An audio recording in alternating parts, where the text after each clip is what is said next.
Hello friends, तो कैसे हैं आप लोग। Welcome to new video. आज हम आपको ले जाएंगे the queen of hills Darjeeling घुमाने। हम देखेंगे इस शहर के famous tourist places, availability, services and the future Darjeeling को।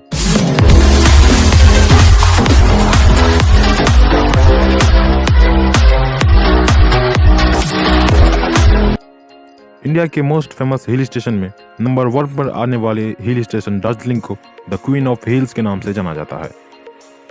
Darjeeling eastern Himalayan zoological zone का हिस्सा है। दार्जिलिंग में पेड़ पौधों के मामले में सबसे ज़्यादा ओक, साल, semi evergreen temperate and alpine forest पाए जाते हैं। इस शहर की खूबसूरती बढ़ाने के पीछे साल और ओक के पेड़ों का बहुत बड़ा योगदान है। दार्जिलिंग के चारों ओर से ये पेड़ कुछ इस तरह दिखाई देते हैं कि मानो पेड़ों की बाउंड्री लाइन से घिरा है दार्जिलिंग। यहाँ बहुत सारे botanical gardens and zoological parks हैं। दार्जिलिंग इंडियन स्टेट वेस्ट बंगाल में एक शहर है और एक नगर पालिका भी। यह हिमालय के नीचे भाग में 2000 मीटर की ऊंचाई पर है। यह शहर अपने टी इंडस्ट्री के लिए और यहाँ पर मौजूद विश्व के तीसरे सबसे ऊंचे पहाड़ कंचनजंगा के लिए मशहूर है।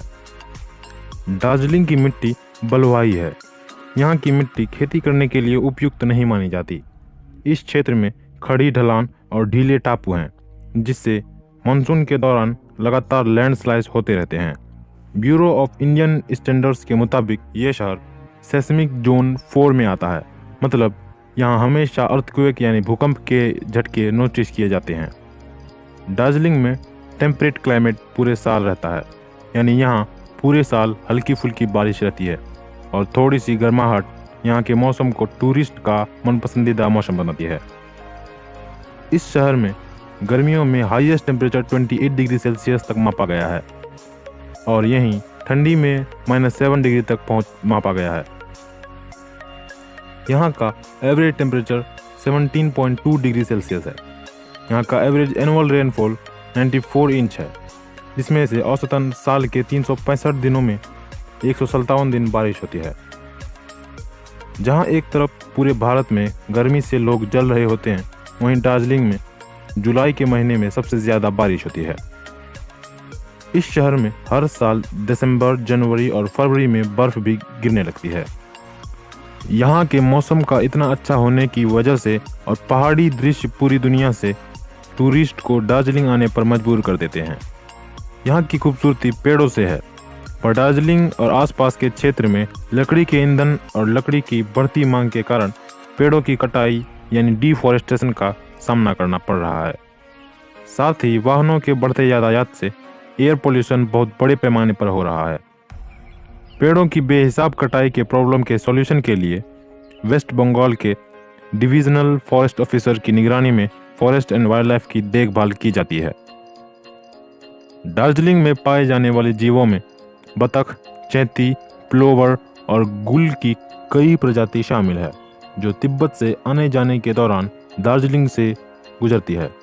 सदियों से इस शहर की जान टूरिज्म है, पर साल 1980 से 2000 के दशक में राजनीतिक अस्थिरता यानी पॉलिटिकल इनस्टेबिलिटी से दार्जिलिंग की टूरिस्ट इंडस्ट्री को बहुत बड़ा धक्का लगा।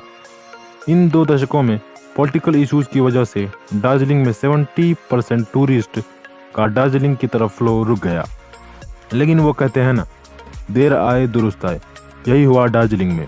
यहाँ 2010 में हालात सुधरने के बाद लोगों की भीड़ उमड़ी और इतनी भीड़ उमड़ी कि दार्जिलिंग अन्य पर्यटक जगहों से मुकाबले बहुत आगे निकल गया। यहाँ हर साल 1 लाख फॉरेन टूरिस्ट आते हैं और 7,20,000 से भी ज़्यादा इंडियन टूरिस्ट आते हैं। दिसंबर 2015 में इंडिया टुडे सर्वे ने यह पब्लिश किया कि इंडिया के टॉप टूरिस्ट प्लेसेस में दार्जिलिंग तीसरे नंबर पर आता है, जहां सबसे ज़्यादा टूरिस्ट आते हैं। भले ही दार्जिलिंग में पॉलिटिकल इनस्टेबिलिटीज़ हों, पर यहाँ की टूरिज्म साल दर साल बढ़ती ही जा रही है। कई लोग यहाँ मोमोज, स्टीम्ड स्टिक राइस और इस क्षेत्र में प्रसिद्ध अन्य धमाकेदार खाने पीने की चीज़ों के साथ क्षेत्र की प्राकृतिक सुंदरता देखने के लिए आते हैं। दार्जिलिंग में डाइवर्स कल्चर है। इसमें अलग अलग तरह की स्वदेशी प्रथाओं और त्योहारों को शामिल किया गया है। नेपाली हिंदुओं के साथ साथ विभिन्न बौद्ध और अन्य जातीय समूह जैसे लोपचा, भुटिया, किरंती लिम्स तिब्बती, योलमोस, गुरुंगा और तमांग की अपनी अलग अलग भाषाएं और संस्कृति हैं। कॉलोनियल आर्किटेक्चर के रूप में दार्जिलिंग में कई बिल्डिंग्स हैं, जैसे इनमें से कई mock Tudor residence, Gothic church, Raj Bhavan, plants कर्ब और अलग अलग एजुकेशनल इंस्टीट्यूट्स हैं। दार्जिलिंग संगीत का केंद्र माना जाता है। सिंगर्स एंड सॉन्ग्स का हब है दार्जिलिंग। इस शहर के लोगों के बीच सिंगिंग एंड म्यूजिक प्लेइंग एक कॉमन कल्चर है। दार्जिलिंग 1860 ईस्वी से ही इम्पोर्टेंट टूरिस्ट डेस्टिनेशन है। ये वेस्टर्न इंडिया का एकमात्र टूरिस्ट डेस्टिनेशन है जहां सबसे ज़्यादा फॉरेन टूरिस्ट आते हैं।